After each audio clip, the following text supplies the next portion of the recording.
नमस्कार मंडळी, welcome to Moriya kitchen. तर आज आपण बघणार आहोत सासूबाईंच्या पद्धतीची शेपूची भाजी। तुम्हाला सासूबाईंच्या पद्धतीने केलेल्या भाज्या खूप आवडत आहेत, खूप सारे व्ह्यूज आलेले आहेत, पण लाईक्स आणि कमेंट्स येत नाही आहेत। तर प्लीज तुम्हाला आवडत असेल तर लाईक कमेंट नक्की करत चला, व्हिडिओला सेव्ह करत चला आणि शेअर करत चला। तर आता आपण बघत आहोत शेपूची भाजी। एकदम सोपी आहे, एकदम लागते पण मस्त। आपण सर्वप्रथम शेपू धुवून वगैरे कापून घेतलेली आहे, कोथिंबीर पण कापून घ्यायची आहे। आता विचार कराल की पालेभाजीमध्ये कोथिंबीर, मला पण तसंच विचार आलेला, पण विचार करू नका, सांगते तसं करत जा। जिरं टाकलं, लसूण मिरच्या कापून घेतलेल्या आहेत, घालायच्या, मस्त परतवायच्या। मिरच्या तुमच्या आवडीनुसार कमी तिखट, तुम्हाला जसं तिखट आवडतं तसं घालायचं। तेलामध्येच आपल्याला कोथिंबीर घालायची आहे बघा, आणि मग ती मस्तपैकी परतवून घ्यायची।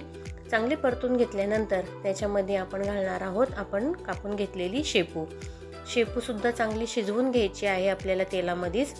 मीठ घालायचं आहे, हळद घालायची आहे आणि चांगली परतवायची आहे। जिथपर्यंत शिजत नाही तिथपर्यंत त्याच्यामध्ये पाणी आपल्याला घालायचं नाही आहे। व्यवस्थित शिजवून घ्यायची। जर कच्ची राहिली ना तर मग ती दाताखाली अशी लागते, मग ती एवढी चव त्याची लागत नाही, शिजवून द्यायची। हळद घातली, मीठ घातलं, एकदा हलवून घ्यायचं मीठ घातल्याच्या नंतर, आणि नंतर त्याच्यामध्ये घालायचं 1 ग्लासभर पाणी। आता तुम्हाला किती पातळ पाहिजे तुमच्या क्वांटिटीनुसार आहे।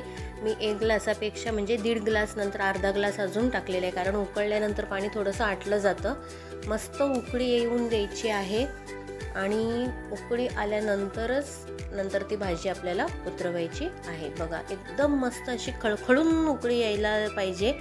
आईचा शब्द काय आहे माहिती आहे का, उकळण्याला गदद गदद आली पाहिजे असं। बघा किती मस्त दिसते भाजी, आणि तुम्ही खाल ना तर तुम्ही एकदमच तुम्हाला आवडणारच आहे।